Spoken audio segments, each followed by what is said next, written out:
আসসালামু আলাইকুম my to family, welcome housewife cooking recipe চ্যানেলে। কেমন আছেন? আশা করি সবাই ভালো আছেন। তো আজ আমি আপনাদের সাথে শেয়ার করব তালের পুরপিঠা। খুব ইজি একটি রেসিপি, সামান্য 3টি উপকরণ নিয়ে বানিয়ে ফেললাম এই তালের পিঠাটি। তালের সিজনে কার না খেতে ইচ্ছা করে তালের নানান ধরনের পিঠা। তো আমি আজ আপনাদের সাথে শেয়ার করব তালের পুরপিঠা। দেখতে হলে পুরো ভিডিওটা অবশ্যই দেখবেন, ভালো লাগলে একটা লাইক করবেন। বিসমিল্লাহির রহমানির রহিম।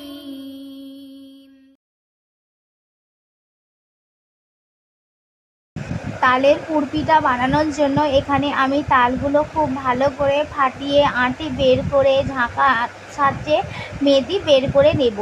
খুব ইজি একটি রেসিপি, এই তালের সিজনে অবশ্যই একবার বানাবেন, খুব ভালো খেতে লাগবে। তারপর তালটির আঁটি এইভাবে মেদিগুলো কেড়ে নেব।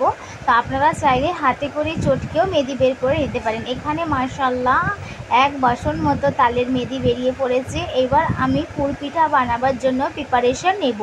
তালের পুরপিঠা বানানোর জন্য এখানে আমি একটি নারকেলও নিয়ে নিয়েছি। নারকেলটাকে কুড়ে এক সাইডে রেখে দিয়েছিলাম।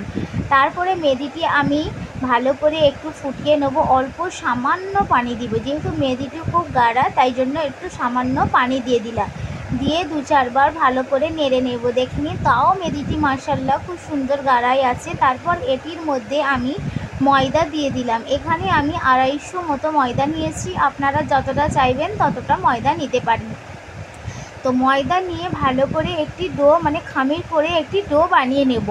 আমরা শুধু ডো বানাই পানি দিয়ে, তো এটি তালের পুরপিঠা বানাবো তাই তালের মেদি দিয়ে পুরো ডোটি রেডি করে নেব। আর একদিকে পুর বানানোর জন্য এখানে আমি নারকেল দিয়ে দিয়েছি। দেখে নিন, ফার্স্টেই বললাম যে একটি বড় সাইজের নারকেলকে কুড়িয়ে নিয়েছিলাম, আর ওটির মধ্যে আমি 3 কাপ মতো চিনি দিয়ে দিলাম। দিয়ে তার সাথে এলাচ দিয়ে দিয়েছি আর তেজপাতা দিয়ে একটি ছাই বানিয়ে পুর রেডি করে নেব। খুব ইজি রেসিপি, কোনো ঝামেলাই নেই, অবশ্যই এই তালের সিজনে বানাবেন। আর এইদিকে আমার ডো খুব সুন্দরভাবে রেডি হয়ে গেছে। আমি একটু হাতের সাহায্যে তুলে আপনাদের দেখাচ্ছি, দেখেও বুঝতে পারবেন মাশাআল্লাহ কত সুন্দর একটি ডো রেডি হয়েছে। আর একদিকে নারকেলের পুরো রেডি হয়ে গেছে। দেখে নিন, এখানে নারকেলের পুরো রেডি হয়ে গেছে, খুব সুন্দর একটি পুর রেডি হয়েছে। এটি শুধু রুটির সাথে খেলেও ভালো লাগবে। তারপর এইভাবে ছোট ছোট লেচি আকারে কেটে নিলাম। লুচির মতো করে ডোগুলো কেটে নেওয়া হয়েছে, দেখে নিন। তারপরে ভালো করে গোল গোল শেপে বেলে নেব। ঠিক এইভাবে গোল গোল শেপে বেলে নেব। দেখে নিন, বেলাটাও আপনাদের সাথে শেয়ার করলাম। খুব সহজ রেসিপি, সামান্য 2টি উপকরণ দিয়ে বানিয়ে ফেললাম নারকেলের পুরপিঠা।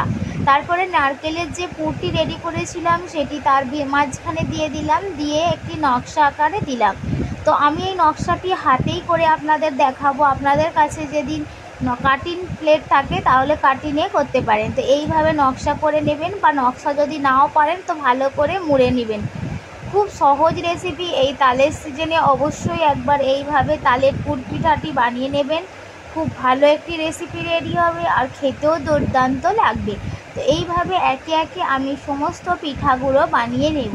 তো এক এক জায়গায় এই তালের পুরপিঠাতে কি সাতপুরিও বলে বা নারকেলের পিঠাও বলে। তো আমরা এখানে তালের পুরপিঠাই বলি। তাই এখানে সমস্ত তালের পুরপিঠাগুলো রেডি হয়ে গেছে। দেখে নিন, তাল দেওয়া আছে বলে কত সুন্দর দেখতেও লাগছে। তারপর আমি এইগুলো ডিপ ফ্রাই করে নেব। আর 2টো বেঁচে গিয়েছিল, তাই লুচি বানানোর জন্য এখানে 2টো বানানো হয়েছে। দেখে নিন, একে একে এইভাবে আমাদের পুরপিঠা বানানো চলছে সকলে মিলে। তো সমস্ত পুরপিঠা এখানে রেডি হয়ে গেছে বাড়িতে খাওয়ার জন্য, সন্ধ্যায় টিফিনের জন্য। আর এই তালের পিঠা যদি রেখে খান তো আরও সুন্দর লাগবে, আরও খেতে মজা লাগবে। তারপর এখানে কড়াইয়ে তেল দেওয়া হয়েছে। তেলটি গরম হয়ে গেলে একে একে তালের পুরপিঠাগুলো ছেড়ে ভালো করে ডিপ ফ্রাই করে নেব।